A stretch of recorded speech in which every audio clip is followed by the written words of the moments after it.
Elatia Abate is an entrepreneur who helps people who crave more interesting, fulfilling professional lives craft careers that allow them to realize their potential.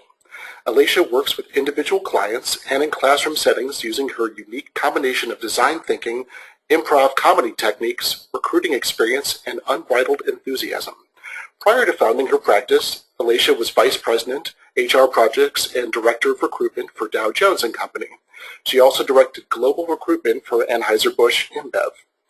Elatia received her degree in political science from the college in 1999 and returned back to Hyde Park for her MBA from Booth, graduating in 2008. So Elatia is a dual degree alumna. Now, let's get to the reason why we're all here this afternoon, to learn about career transformation and finding more in your professional life. Welcome, Elatia, and thank you for joining us today. Thank you so much, Dan, for having me. I really appreciate it. Can you hear me okay? We sure can. Fantastic.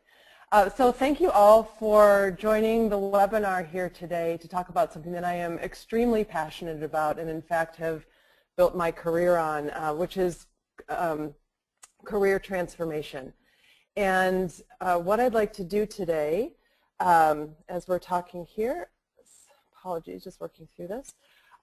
What I'd like to do today as we're moving forward is give you a bit of an introduction. So thanks, Dan, for that, that brief introduction, but a little bit more detail about what I'm up to and how I view career transformation, and then dive into these 5 different categories that you see here.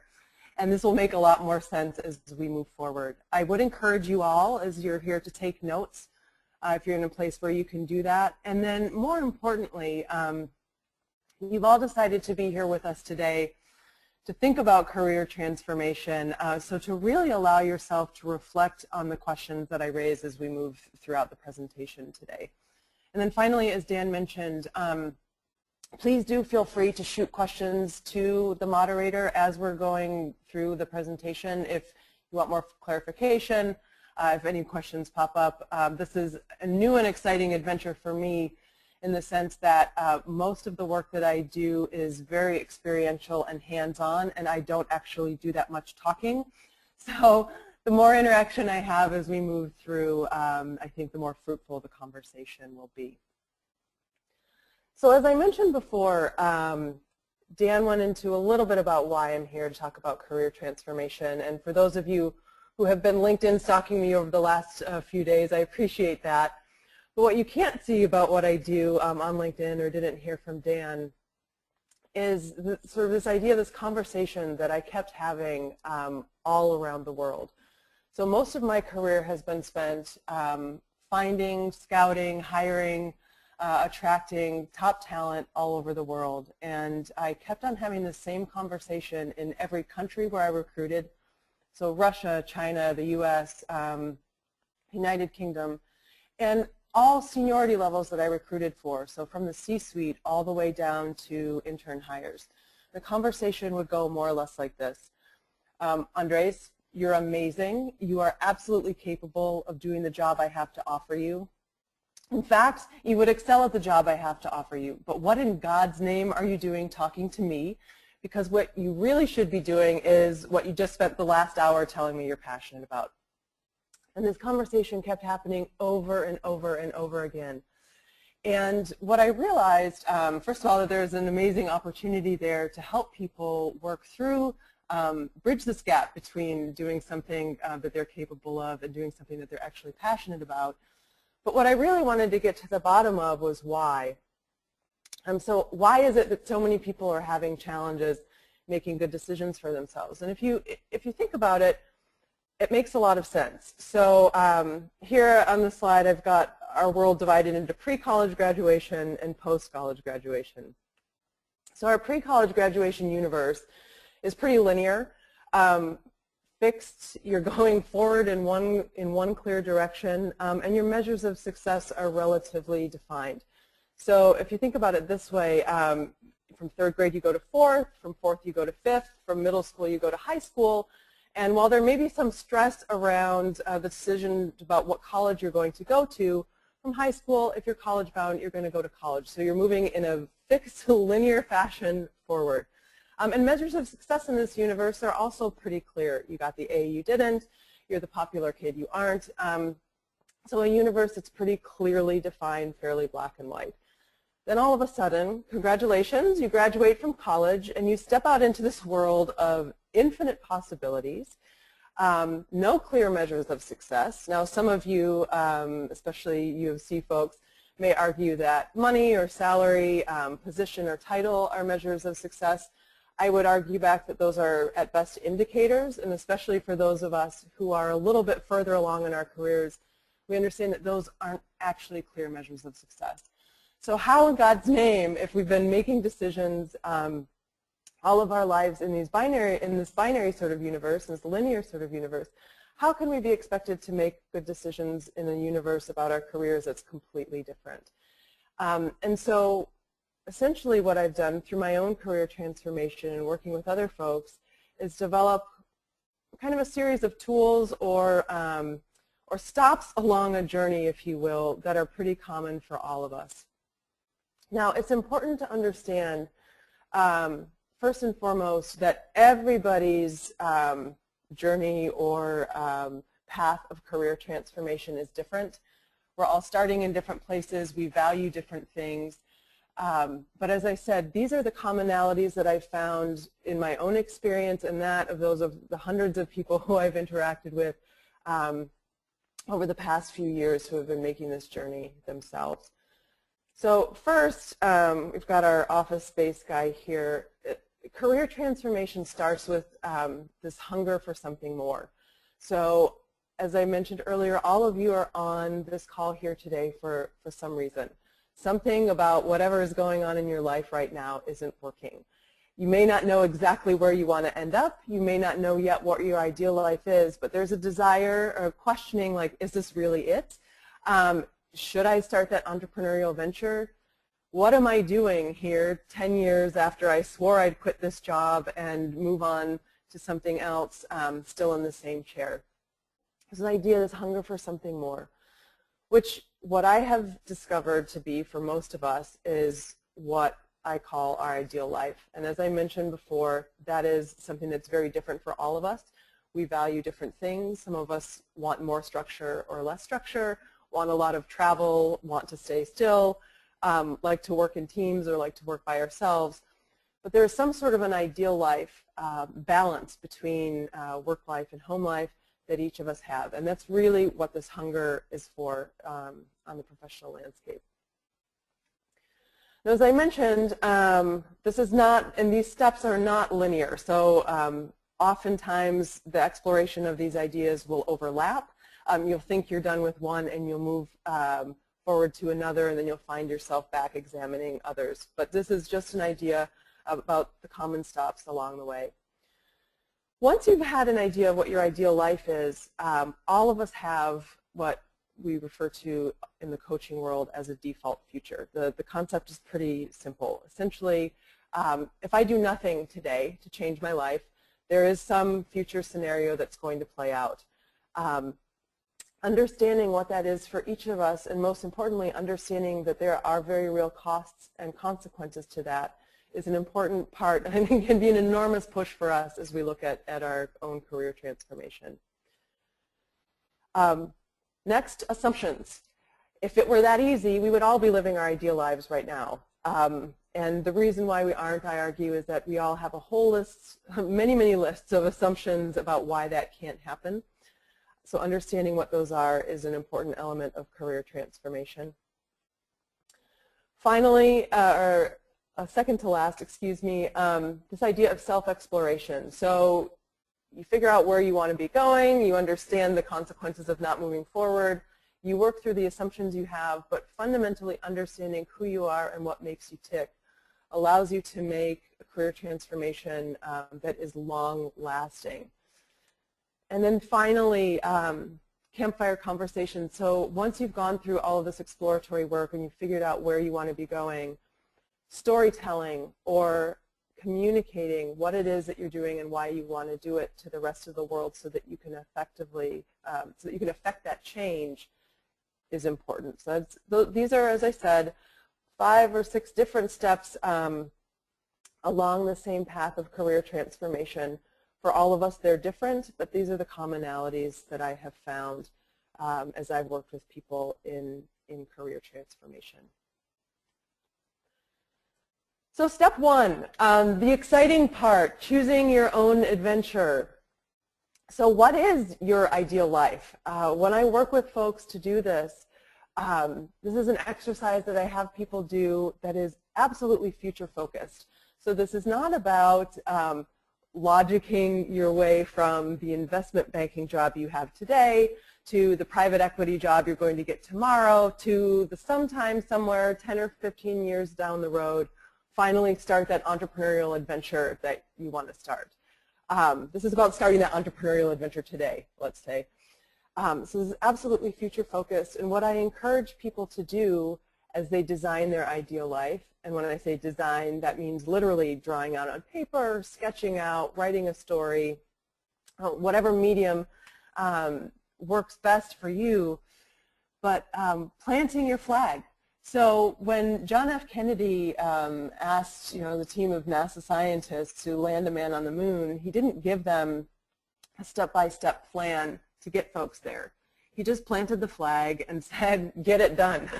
10 years later, we had somebody walking on the moon. So as you work through an exercise of designing your ideal life and putting that down on paper and making that more tangible for yourself, how can you plant the flag? And one of the best ways to do that is to actually do an exercise to park your doubts. So I ran a workshop here. I'm in Washington, D.C. today. I ran a workshop here in D.C. a couple of weeks ago, a room of 80 people, and I was going to have them design out their ideal lives over a 2-hour time frame. But in order for us to do that, I had them take 60 seconds at the beginning of that workshop to write down every single reason that they didn't think that they were going to be able to actually design their ideal life. Not enough money, don't have enough experience, et cetera, et cetera, et cetera. Write it down on a piece of paper, set it to the side so you can get to work actually focusing on what your ideal future is. So as you think about your ideal future and what you want to build for yourself, it's important to ask what you really want out of this. And that is even more than just what do I want out of my job, but sort of what do I want out of my life. And once you have that answer, ask yourself what else. So I work with my own coach, who I believe is on the call today, Christina, thank you. And working with her, I realized something that's really important and that translates through all the work that I do with people as well, which is if I ask you, what do you want? Your first answer is this something that you want? But the true underlying answer there, what you fundamentally want to get out of stuff, is actually several what else's or several layers underneath that. So as you're thinking about your own career transformation, really allow yourself to dig deep. Why do you want this? Why is this what you want? Why is this your ideal life? And then when you answer why you want this, ask yourself again, why do you want that? To really dig down to this underlying motivation, because once you understand what that underlying motivation is, it's very easy to make decisions about or to compare whatever you're doing to what that ideal life should be. So the first component of career transformation, I think, is best played out by designing your ideal life and your ideal universe, which has, as you can see in this graph here, an exponential increase in happiness over a certain period of time, whatever that might be. So once you've developed your ideal adventure, your ideal life, your ideal career, another important component to delve into is this idea of the default future that I mentioned before. So here I draw the parallel of Willy Loman, who is that familiar character from Arthur Miller's play Death of a Salesman, whose default future has a very tragic and unfortunate end. And for most of us, thank God, our default future is not as tragic, but there are incredibly real consequences about living out a, living out a life that is not your ideal. So on that point, I would ask all of you, there's something about your current situation that isn't working that brought you here today. What are those consequences? And these consequences act very oftentimes and can be a very powerful impetus for career change. And in my own life, in my own journey of career transformation, I was working as a head of recruiting at Anheuser-Busch InBev. It was a phenomenal opportunity. 34 years old, global director of a Fortune 500 company. I was feeling like a rock star. It was fantastic, I gotta say. Traveling all over the place now, but I was basically married to my job at that time. I was working 10 to 20 hours a day, depending on the day of the week and the season. And I was on the road 80 to 90% of the time. Now, ABI is a great company. It's a pretty aggressive company, and it also has a very strong up or out culture. So if you hit that ceiling, sometimes no matter how good you are, if there is no more up, you're cordially invited to leave. So here I am, traveling all over the world, having all of these great experiences, but essentially, while this is happening, beginning to miss birthdays, my own included, beginning to miss friends' parties and gatherings and get-togethers. And so people stopped inviting me after a while. But that was fine because I was basically married to my job and having a good time traveling all over the world. And then somebody on my team, a woman who had been with the company for over 25 years, fantastic woman, incredibly talented, was cordially invited out. And that for me was an enormous wake-up call because I imagined myself 20 years down the road after being married to the company. Now in her case, she actually had family outside of work, but I didn't have at the time enough time to date somebody, let alone meet anybody. And I projected my life out those 20 years and asked myself, what happens if I get invited out 20 years down the road? What am I going to have? And that for me was a major illustration, huge wake-up call of what my default future would have been. And in fact, the largest kick in the pants that I needed to get myself on a road toward career transformation. So in thinking about your own career transformation, I would ask you all to reflect on what is the true cost of maintaining the status quo. Is that 4-hour commute every day, is it worth it? What is the cost of maintaining over the long term the life that you have currently today? Elatia, if I may interject with a question. So, please. Great. I think that when you're talking about such self-reflection as this, that it's not always as obvious as some of the signs that maybe were presented to you at Anheuser InBev, that sometimes we don't realize that we're in this status quo and there are things making us happy. So I guess when you talk about all the self-reflection that is required in this first process, how do you devote the time necessary to really delve deeply into self-reflection? Because I'm a little overwhelmed even listening to these first steps. Is this something that's a one-time marathon Saturday weekend? Is it more of a routine that you build into your schedule? I'd love your thoughts. Yeah, no, thanks for that question. So this is, true career transformation is it's not 5 easy steps. It's not something that's going to happen overnight. It is phenomenal self-reflection, and it does take quite a bit of time. For my own self, it was a couple of years sporadically sort of thinking about it. I mean, that was a major catalyst moment. But for me, truly, finally leaving the corporate world and starting my own business was a process that started of daily reflection that started in January of 2013. And by September of 2013, I was out. But for me, it was daily reflection. Sometimes, though, and the workshops that I offer for groups, we can do a lot of this work in one afternoon or even in 2 hours.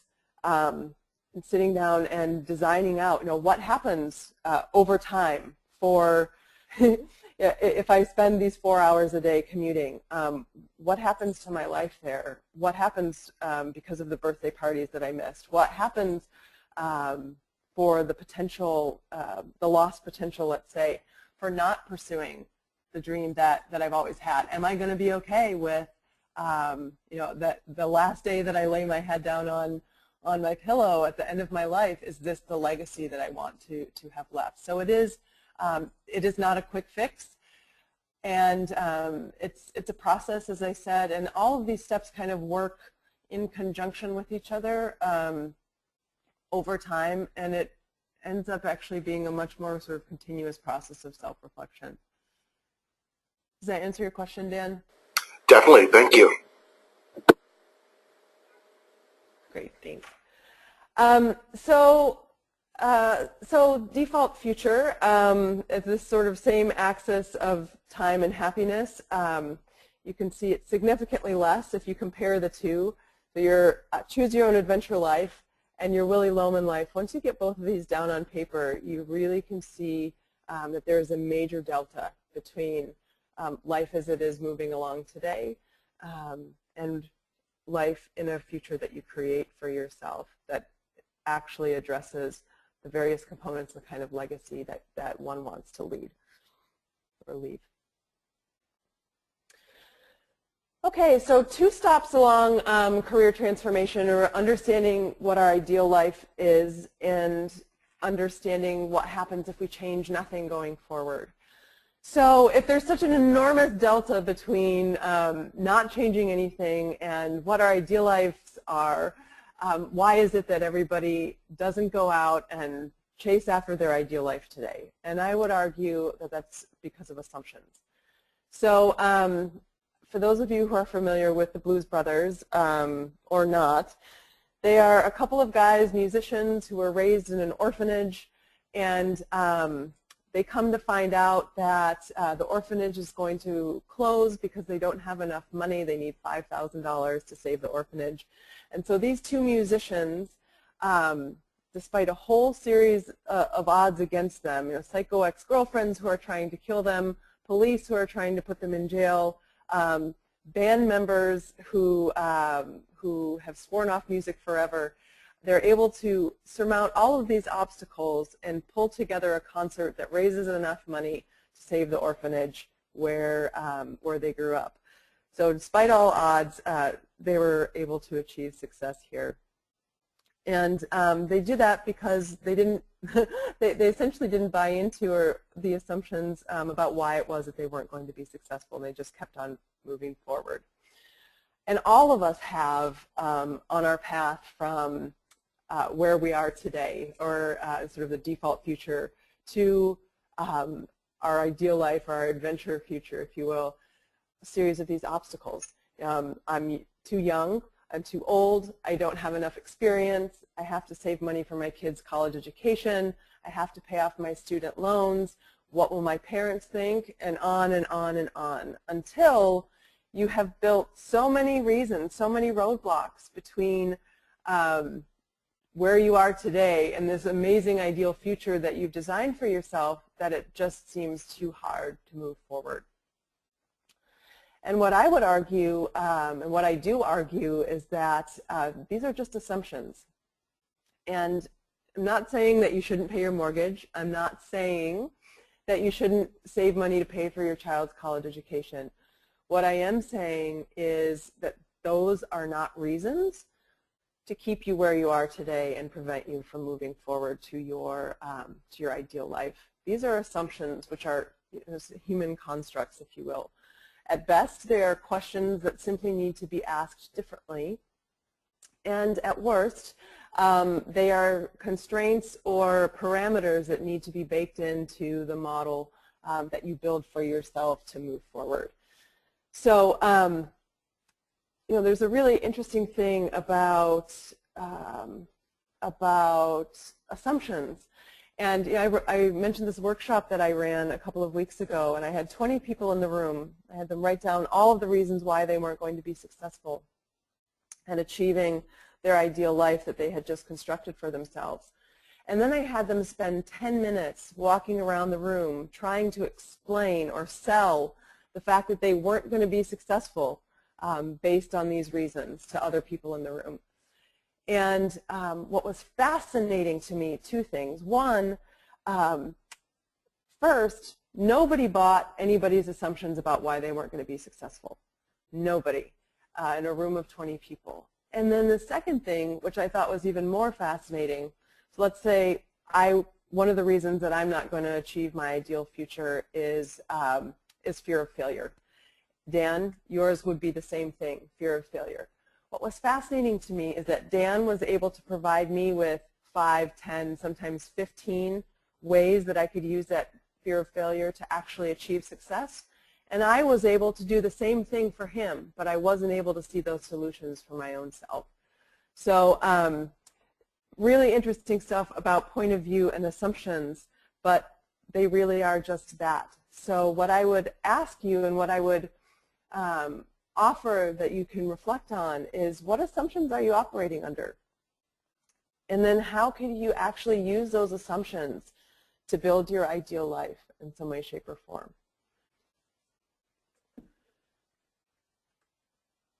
So now that we've done all this sort of external building, we understand what our ideal lives are, what happens if we don't make any changes, that there are all of these assumptions baked into why we aren't moving from A to B.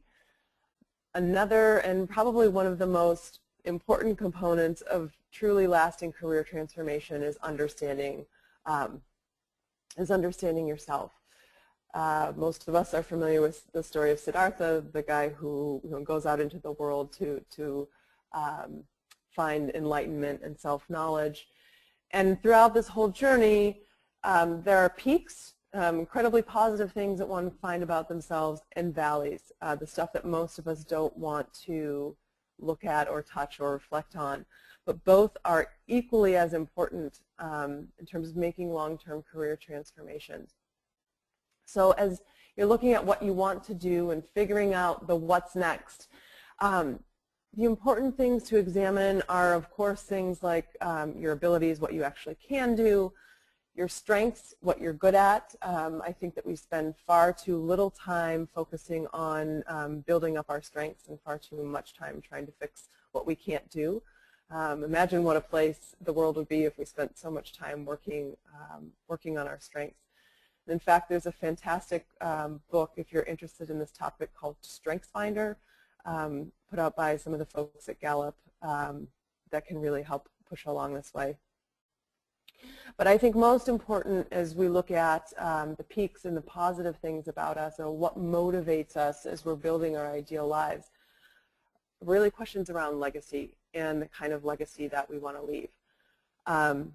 In my own career transition, when I finally moved out of the corporate world to begin my business, helping other people awaken their own possibility and push through to career transformation, I had to do a lot of thinking about legacy. And some of you on the call know me, some of you don't, but my life, the scenario that I was born into, I was born and raised in inner city Detroit. My family situation was very complicated, and had my default future played out, the world that I was born into, my best case life scenario, best case life scenario, I probably would have graduated from high school, certainly would not have gone to college, would have been working a minimum wage job and hoping to find somebody to marry, living on the east side of blue-collar Detroit. But because my grandmother and my adoptive mother took me in and gave me the structure and education that I needed, I was able to access a world of opportunity, first big step being my undergrad education at Chicago, that literally changed the world for me. And So the legacy that I want to leave, the legacy that I am working toward as I built my business, is ensuring that I honor the opportunities that I was given. So that, that legacy shapes all of the work I do. It shapes how I run my business, and it shapes how I lead my life day to day. Once you work through the really positive stuff, or even in sort of parallel, there are things that we don't often like to talk about that are important to understand how we act in relation to them and how we behave in relation to them, so that they don't become impediments as we move forward through career transformation. And those are the valleys. And that includes fear. What are you afraid of? What kind of failure are you afraid of? Failure is another big one. And then finally, expectations. I can't tell you how many people who are 30, 40, sometimes even 50 or more years old who are in jobs that their fathers wanted them to have. Not the ones that they always wanted to have, but that their fathers wanted them to have. And they're still afraid to leave those jobs because they're afraid of what their fathers would think, even though their fathers are, gone at this point. It's fascinating. So understanding what you're really good at, the kind of legacy you want to lead, and understanding the kinds of things that are going to be impediments to you moving forward, fear, failure, and expectations. You know what you're facing, and you know how to build on the strengths that you have to really realize your ideal career. So important questions to ask yourself on this front. What is your legacy, and why? That's another one of those questions that's good to delve into for the what else and the what else and the what else. What are you afraid of? And then what decisions are you making to please other people?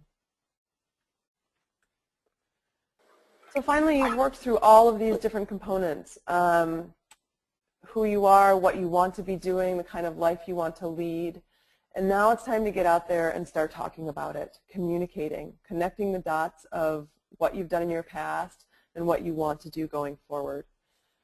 And I call this part Campfire Conversations, really storytelling, because effectively communicating your story is a lot more than just bullet points on a resume. And there's a lot of really cool science about how our brains mirror each other's, our firing neurons mirror each other's when we're actually storytelling. So it's the difference between me reading you the list of, or me explaining to you guys that there's all this research that Gallup puts out, 70% of the workforce today is not engaged at work, and Ernst & Young and Deloitte and Touche talk about how many statistics of people aren't happy or fulfilled in their professional lives. I could read you those statistics, but the story is a lot more interesting and engaging when I talk to you about the people who I've met around the world in the various countries where I've recruited, and the same repetitive conversations I've had about people not realizing their full potential.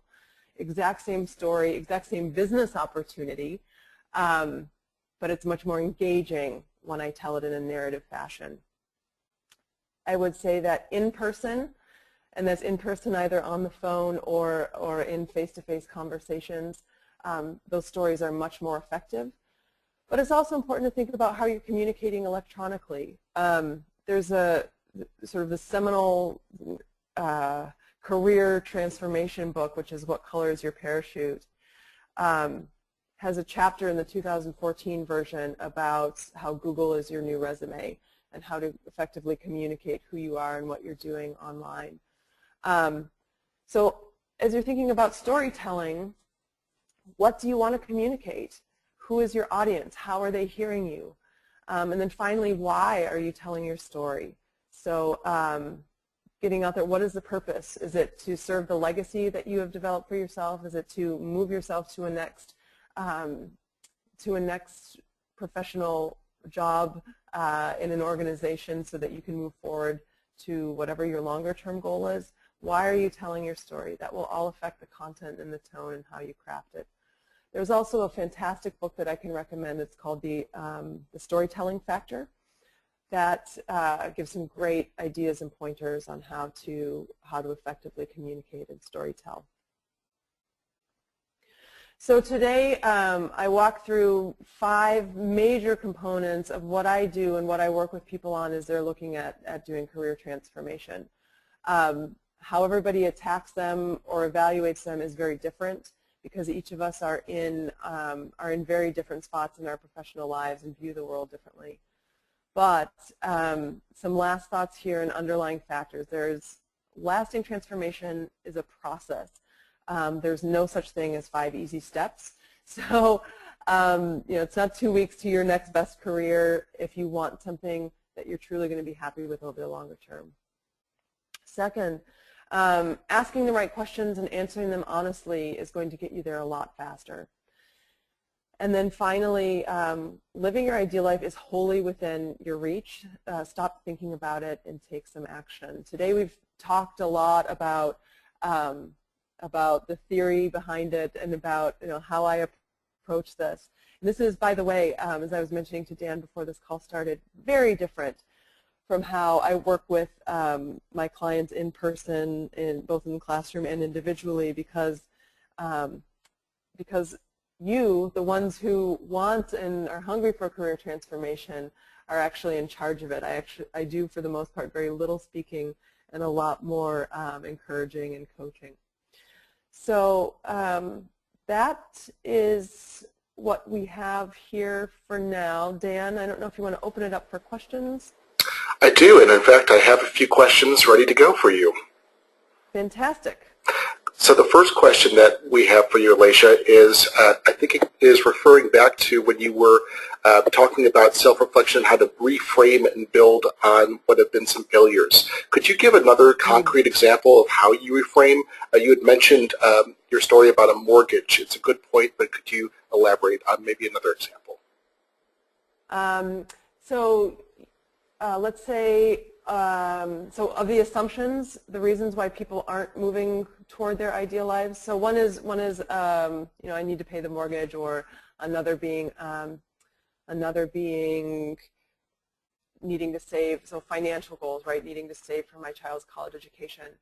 Another concrete example would be I'm afraid of failing. So let's say, and I'll use my own life again as an example.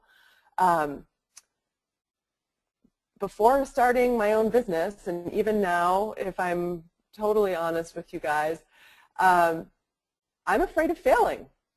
I don't want my business venture to sink. I want to be able to make more than enough money to be satisfied and comfortable, and it's nerve-wracking to think that might not happen, and then that's that's within your hands. And oh my God, what if I leave the safety of the corporate world and I take this big adventure and it doesn't work?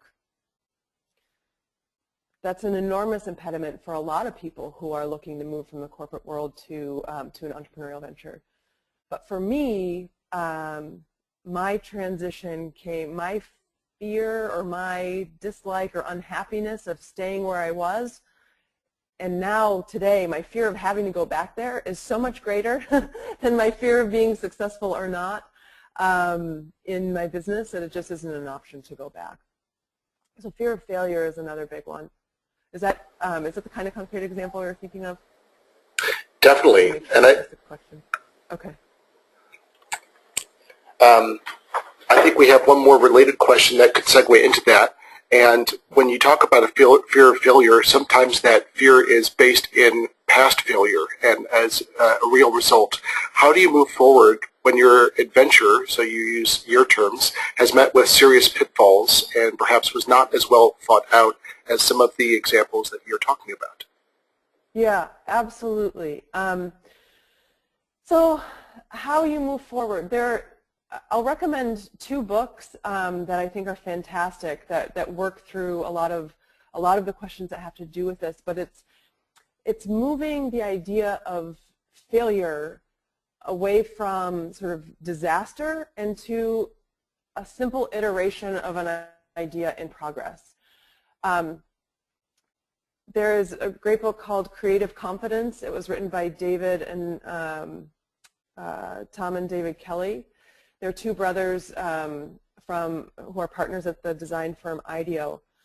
But they talk about, there's this great anecdote in talking about creative confidence and how we learn to live with and embrace failure. So one of their friends is a toy inventor and a juggler. And so he teaches other people how to juggle. Instead of starting out the first day of class, having students throw the balls up into the air and try and juggle them and be successful, he has them spend the entire first day throwing the balls on the ground. So that when they do mess up going forward, they aren't so afraid to make those mistakes. And it's kind of a silly example, but what it really highlights is embracing failure or things that don't work well as phases of an iteration of a project, and taking away that stigma that so many of us have surrounding failure.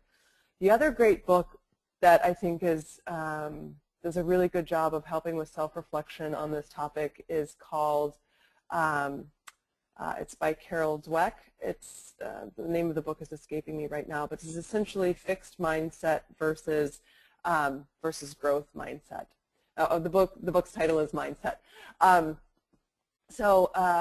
The difference in how people with a fixed mindset, so I'm afraid of failure, and failure therefore means I am never going to be successful, or failure is a part of a learning process. Understanding the difference between those two really can help folks, especially type A kinds of folks who are used to being perfect at everything all the time, get over that kind of fear. Great. The next question comes in, and the question is, how do you reconcile competing aspects of an ideal life? For example, this user says, I want to spend time with my son, but I also want to have my own business, which will be time consuming. Mm-hmm. Absolutely. I love this question. So especially in creating your own business, but even if you're working in organizations where other people are sort of setting the rules and time and boundaries, we have so much more power than we think to create the way that our worlds work.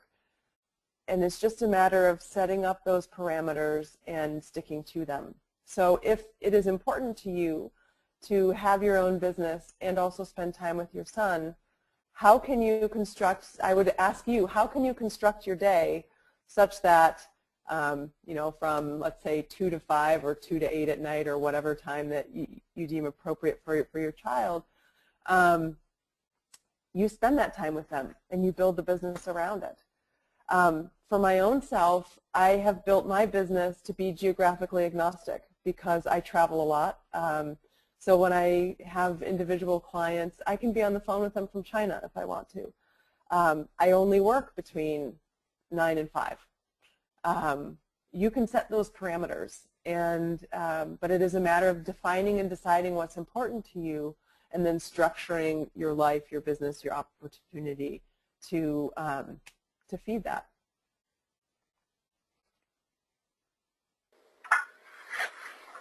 Excellent example. Our next question comes from an attendee who is curious, Elatia, this will draw on your recruiting experience as well. Do you have advice for a 60-year-old who wants to be in a position senior enough to make a significant contribution in a new field? Is there a perception among recruiters that I'm too old or perhaps inexperienced to land a senior slot? So the answer to this I would take back to storytelling. And I don't know where you are right now, but if you want to move over to a different field, I'm sure there are a lot of really good reasons why you want to do that. And there are probably more things in your background than you even realize that can draw a very logical bridge from where you are today to where you want to be going. So it would be, in this particular case, sifting through where you are, where you'd like to be, analogous or relevant experiences that you've had that will serve you well in a new environment, and then communicating that effectively. And then it's a matter of getting in front of the recruiter and communicating that. On a side note, with getting in front of the recruiter and communicating that, I can't stress enough how important it is to actually reach out personally, either by email or by phone call or meeting somebody in person. Big career switches don't happen by sending your resume in to the black hole of the internet and applications. They happen through conversation and through networks. And so, so I would encourage you, even though it's a lot easier to send out 100 resumes by going online and sending them into websites, truly lasting career transformation and getting where you really want to be, 99.5 times out of 100 is going to happen if you are actually in communication with folks. I couldn't agree more, and I think that we have lots of great resources on how to use your alumni network to do precisely what you're talking about. Exactly. As a shameless plug. Elatia, I love it. Elatia, I have one other question for you. So going back to the title of your presentation, which is Choose Your Own Adventure, a lot of the choices you talk about sound a little bit linear, though I know they're not. And I would guess, I guess my question would be, if I'm contemplating 2 to 3 different career paths, how do I make a choice about which one is the right one for right now? Sure. That's a great question. And I would say, well, the first thing I would ask is, do you have to make a choice? And again, I'll use my own experience as an example. I have created my business to do kind of 3 businesses. Working with individual clients, which is one way for me to affect profound personal transformation with individuals. The classroom setting, which is, we work on similar sorts of topics, but it's a totally different environment. The engagement, the preparation, the intellectual stimulation, and the community that you build in the classroom is extremely different. And then the third thing is building educational curricula, which is much more sort of academic, all within the same, same sort of topic, if you will, but 3 totally different activities. A good friend of mine is a freelancer. She does, but she does freelancing projects in design thinking, so helping organizations think differently and ask better questions about their processes and based on how humans interact with them. But she also is, a fantastic artist. So she spends part of her time doing one and part of her time doing the other, makes money doing both. But she doesn't have to choose. So my first question would be, do you have to choose? Could there be a way for it to work for you doing several things at once? If the answer is truly no, which I often don't buy no for any answer, but if the answer is truly no, then taking that step back again and looking at what your ideal life is that you've designed for yourself, why that's important to you, also the legacy that you want to leave and the kinds of things that you value. Your current decision becomes a lot easier to make when you look at those things. There's sort of the underlying motivation for what you do and what you're up to in the world. And I have a question as well that I think will help expand on this too. So as you do the self-reflection that you're talking about, as you're talking about legacy and aspiring to such things, how do you know if the career switch plan that you're coming up with is actually sensible and it's not daydreaming? How do you know it's sensible? Well, first I would say... And does it need to be sensible? What does sensible mean? Yeah, does it need to be sensible? I oftentimes when I work with people, I ask about the interaction between play and work. And from my point of view, building an ideal career means that you're doing something that is fun, which for the most part that is fun for you. Most part, people were taught that it's not okay to have fun at work, and so how, so sensible in that regard, I would question. But big time career transformation is not necessarily about going in and I don't know if any of you have seen that awesome video on YouTube where this girl makes a video and does this whole dance video essentially to tell her boss that she's quitting. It's fantastic. But there's no need to tap dance on top of your desk and go in guns blazing and like, I'm out of here. You can test things out along the way. You can do internships or shadowing in parallel to a job that you have right now. You can reach out and talk to people who are doing similar sorts of things. You can reach out to networks of people who have had that experience in the past or who have made those kinds of career transitions to see and to learn. But what I would recommend, as with everything, is that you just do something. You try something. You have an experience and see what you learn and glean from that. Because you may test something out and realize that the question isn't whether or not what you're thinking about doing is sensible. Is, gosh, do you really like doing that? Is that something that you would want to make a switch to? So you'll surprise yourself sometimes. Great. And Elatia, I think I have enough time for about one more question, and I have a really good one, I think, to end things for us. And then I also know that you have some additional resources as well as your contact information that you wanted to share with attendees. So want to make sure we have time for that. But this last question is, I think, a great UChicago question that says that most of what we've talked about today is quite intellectual, but how do you actually do all the things that you're talking about to get a transformation? It seems like a coach is needed and a lot of group support. How many people do you know actually get to a successful career transition? Yeah, you're absolutely right. Today was about theory, and that was very challenging for me because in my practice and what I do, it's about doing. It's actually hands-on building stuff.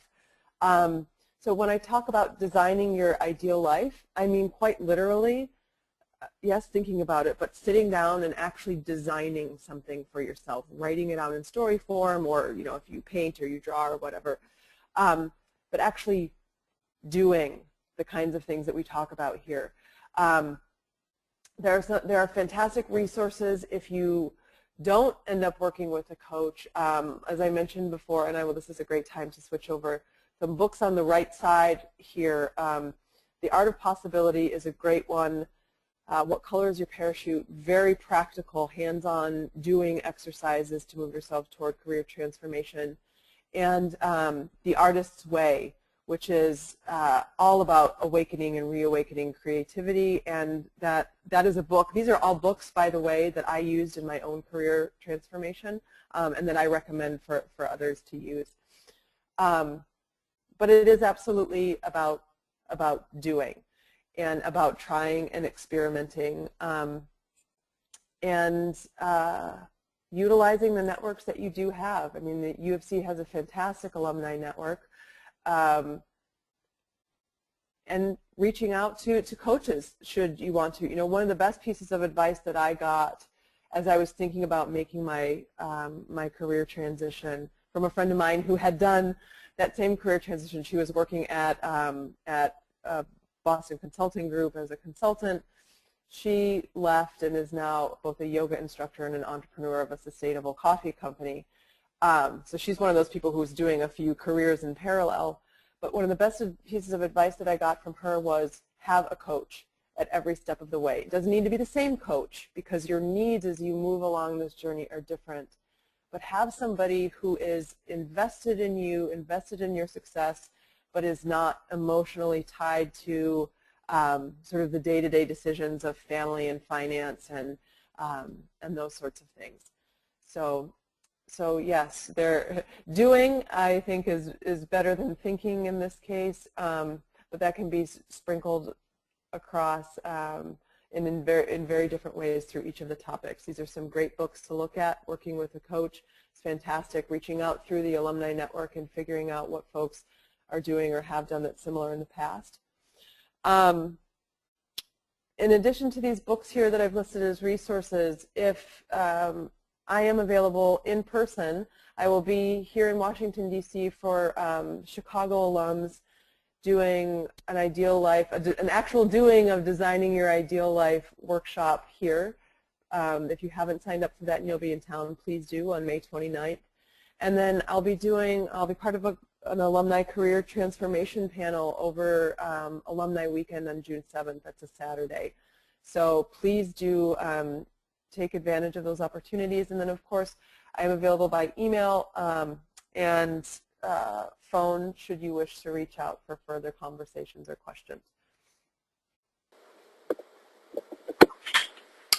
Well, thank you so much, Elatia, for today's presentation, and thank you to everyone else who had an opportunity to join us today. It seems that we're just about out of time. Thank you again, Elatia, for your presentation on exploring career transformation. And as a reminder for attendees, please watch your email for an invitation to take a brief survey about today's program. Your feedback is crucial to helping us enhance our programming for all of UChicago Alumni Relations. Thank you again for joining, and we hope to see you at our next Alumni Career Webinar, and also on our website, careers.uchicagoalumni.org. Have a great day.